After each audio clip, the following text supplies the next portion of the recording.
Aujourd'hui, on va décrypter un phénomène absolument fascinant.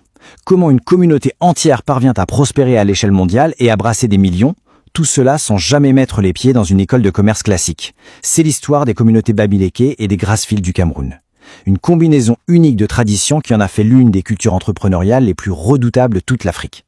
On parle ici de résilience pure, d'une structure sociale implacable et d'un véritable génie financier tissé au cœur même de leur société. Alors, la grande question qui se pose, c'est comment est-ce qu'on fabrique un tel état d'esprit? Comment une société entière parvient-elle à garantir le succès commercial de ses membres, depuis l'enfance jusqu'à l'âge adulte, sans s'appuyer sur l'éducation formelle ou sur le système bancaire occidental? Eh bien, la réponse ne relève pas du hasard. C'est le fruit d'un écosystème d'apprentissage incroyablement bien rodé qui façonne cette mentalité dès le premier jour. Pour bien comprendre cette mécanique, on va suivre 5 étapes clés. Les fondations de l'enfance, le fameux catalyseur du zéro, le système maître-apprenti, le capital alternatif des Ndjangi et enfin l'éthique du statut mérité. C'est parti. Étape numéro 1, les fondations de l'enfance, ou comment préparer cette fameuse mentalité. Imaginez un peu. Ici, on oublie complètement les manuels d'économie abstraits. L'école de commerce, c'est littéralement l'entreprise familiale. Les enfants sont immergés dans un écosystème hyper rigoureux d'apprentissage par la pratique.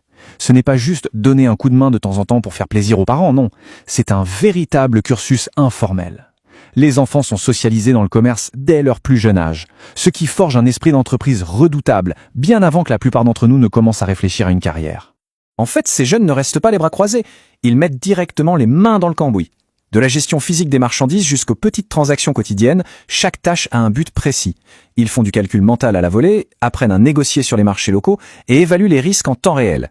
Résultat, ils se construisent une autonomie financière précoce et des compétences ultra pratiques qui n'ont pas de prix sur le terrain. Ce qui nous amène à la deuxième étape, le catalyseur du zéro, un véritable facteur d'impulsion. Là, on touche à un concept vraiment incroyable, les cadets sociaux. Imaginez être le petit frère dans une famille où, selon une coutume extrêmement stricte, vous savez dès le départ que vous ne toucherez absolument rien en héritage. Rien. Vous êtes exclu de la richesse familiale et vous devez construire votre avenir en partant littéralement de zéro, sans le moindre filet de sécurité.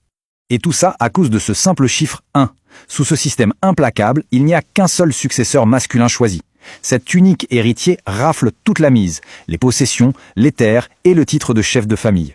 Le gâteau n'est absolument pas partagé. Mais le coup de génie, c'est que cette absence d'héritage n'est pas vue comme une fatalité. C'est un tremplin monumental. Ça agit comme un facteur d'impulsion d'une puissance inouïe. Historiquement, ça a forcé ces jeunes cadets à quitter leur terre des hauts plateaux pour migrer vers les grandes villes comme Douala. C'est marche ou crève. Pour eux, le commerce n'est pas un choix de carrière intéressant, c'est carrément devenu une stratégie de survie, leur ADN profond. Troisième étape, et pas des moindres, le système maître-apprenti. C'est tout simplement le MBA du monde réel. Une fois en ville, le jeune entre dans ce qu'on appelle le stage.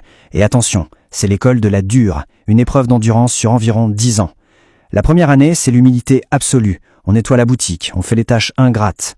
Vers la 3e année, la confiance s'installe. On commence à gérer les clients et l'argent. À la 5e année, c'est le grand saut. L'apprenti prend la gestion complète de la boutique.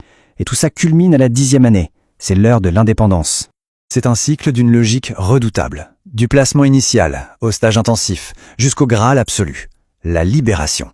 Et ce mot est magnifique, parce que quand un apprenti a fait ses preuves, le maître ne se contente pas de lui taper dans le dos.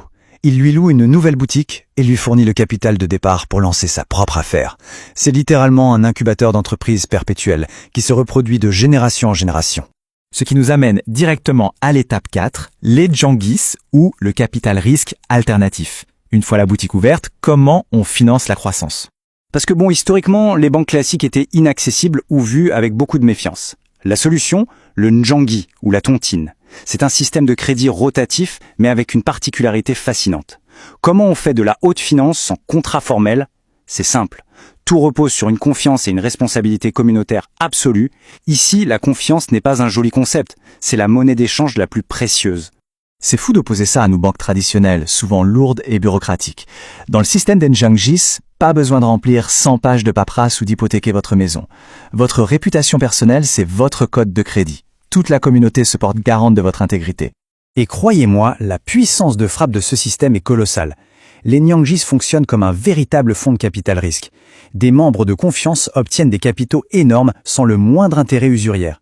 Ils enchérissent sur d'immenses cagnottes qui permettent des achats massifs dans l'immobilier ou l'acquisition de flottes de camions de transport. On parle de millions mobilisés sur une simple poignée de main.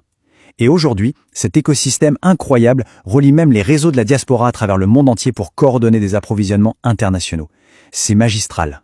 Et on arrive enfin à notre 5e et dernière étape, l'éthique du statut mérité, l'objectif final de toute cette aventure. Car au final, tout tourne autour de cette notion centrale, l'éthique de la notabilité. Dans cette culture, on ne naît pas avec un statut social élevé, hors de question de se reposer sur la fortune de ses parents. Ce prestige, ce respect public dont tout le monde rêve, il doit être rigoureusement gagné. C'est un moteur sociétal surpuissant. Accumuler de la richesse, c'est bien, mais ça ne suffit pas pour être respecté. Pour atteindre la véritable notabilité, il faut réinvestir cet argent. La culture exige une philanthropie publique. Financer des écoles, des routes, des infrastructures pour la communauté locale. Et c'est là que la boucle se boucle. Les anciens qui ont réussi grâce à la confiance de leur communauté construisent l'avenir de la génération suivante. Le privilège hérité est totalement remplacé par le respect mérité. Ce qui nous laisse avec une réflexion fascinante pour clôturer ce décryptage. Imaginez un instant si le monde de l'entreprise moderne intégrait ce niveau de responsabilité communautaire, cet apprentissage sur le terrain et cette confiance sociale absolue. À quoi ressemblerait notre économie globale aujourd'hui ? Voilà un modèle qui nous pousse assurément à repenser les bases de notre propre vision de la réussite.